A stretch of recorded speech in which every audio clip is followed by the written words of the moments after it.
The train that shouldn't exist. I wish I had missed that train. If I had been just 2 minutes later, none of this would have happened. It was past midnight when I arrived at the station, the last train home. The platform was almost empty, a few flickering lights, cold air moving through the tunnel, and that strange silence that only exists late at night.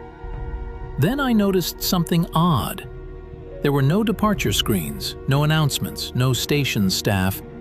Just one train waiting at the platform, doors already open, lights on inside. I checked the map on the wall. This train wasn't listed anywhere. For a moment I considered walking away, but it was cold. I was tired, and I just wanted to go home. So I stepped inside.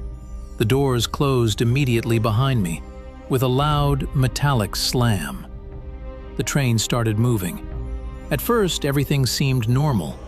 Dim lights above the seats, the quiet rumble of the tracks, my reflection in the dark window. But then I noticed something strange. The train wasn't stopping. It passed the next station, and the one after that. No slowing down, no announcements, just darkness outside the windows. That's when I realized something worse. I wasn't alone. At the far end of the carriage, someone was sitting in the shadows. I hadn't seen them when I boarded. They were tall, too tall for the seat, their head almost touching the ceiling, and they were completely still. I tried to convince myself it was just another passenger, but then the train passed under a light, and I saw its face. It didn't have one. Just pale skin stretched tight over something that wasn't shaped like a human skull. My chest tightened. Slowly, it turned its head toward me. And I heard something. Not a voice, a sound, like bones cracking. Then it stood up, too slowly, too tall. Its arms were wrong, longer than they should have been, almost dragging across the floor. And then it started walking toward me. I stood up immediately.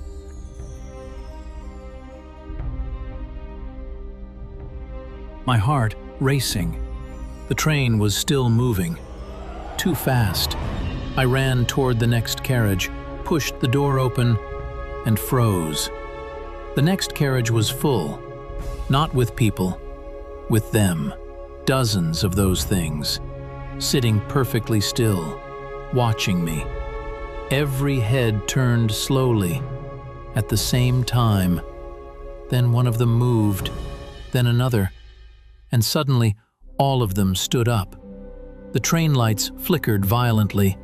I ran, back into the first carriage.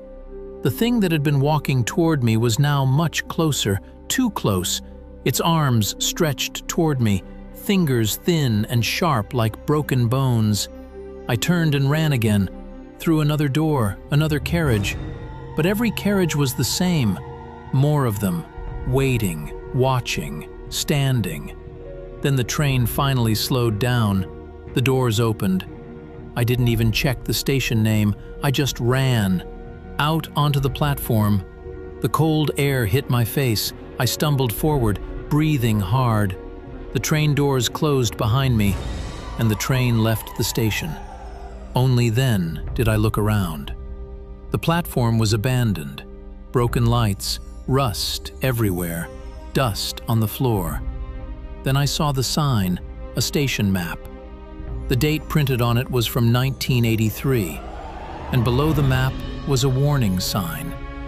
Last train service permanently discontinued. I heard something behind me.